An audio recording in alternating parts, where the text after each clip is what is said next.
Recently, I needed some ink cartridges for my printer. From my home, that meant driving more than 25 miles one way, but I needed to print. So I went to Staples on a Sunday morning. I like shopping Sunday mornings because I can avoid most traffic as well as a crush of shoppers and get into and out of a store fast. So I stocked up by buying 10 ink cartridges, then headed to checkout. The store only had one checkout station staffed at that hour. When I got there, I counted that I was seventh in line. That wasn't too bad. Nobody ahead of me was buying a computer or anything else that always results in complications like price checks, discounts, guarantees, and extended warranties that always slow down the line. After a couple of minutes, I realized that the line hadn't moved, so I tuned into the checkout clerk. This obviously disinterested clerk was trying to scan items while holding a cell phone to her ear. She was talking about what he said and then what he did last night. And then we heard how, quote, Lori got real mad and left when he said that, unquote. We were being held captive to this high school crap fest.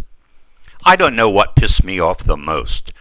A semi-brain-dead clerk with a high school mentality and no interest in doing what she was being paid to do, or the store management that allowed her to have a cell phone at the checkout line in the first place.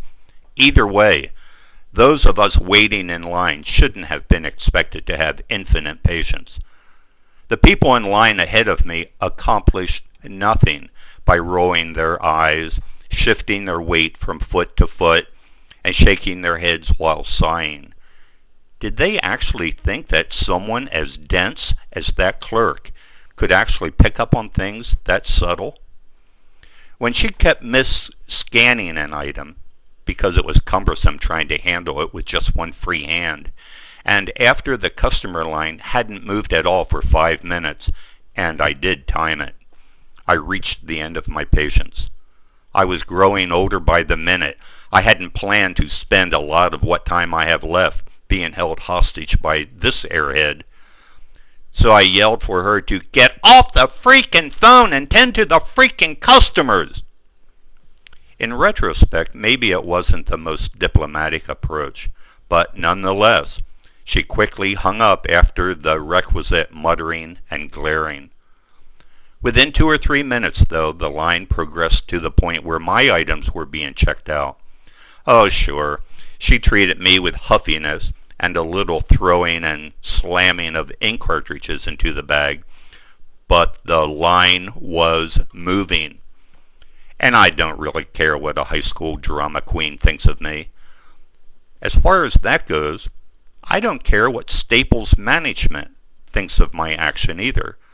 I might remind them that customers come in to spend money, not to grow old, and that Circuit City, Best Buy, and CompUSA are close by. As I went to my truck, 2 people walked up, smiling, and actually said, "Thank you. That's the funniest thing I ever saw." I'm glad I gave them a laugh. Maybe in the future they won't be afraid to get the line moving.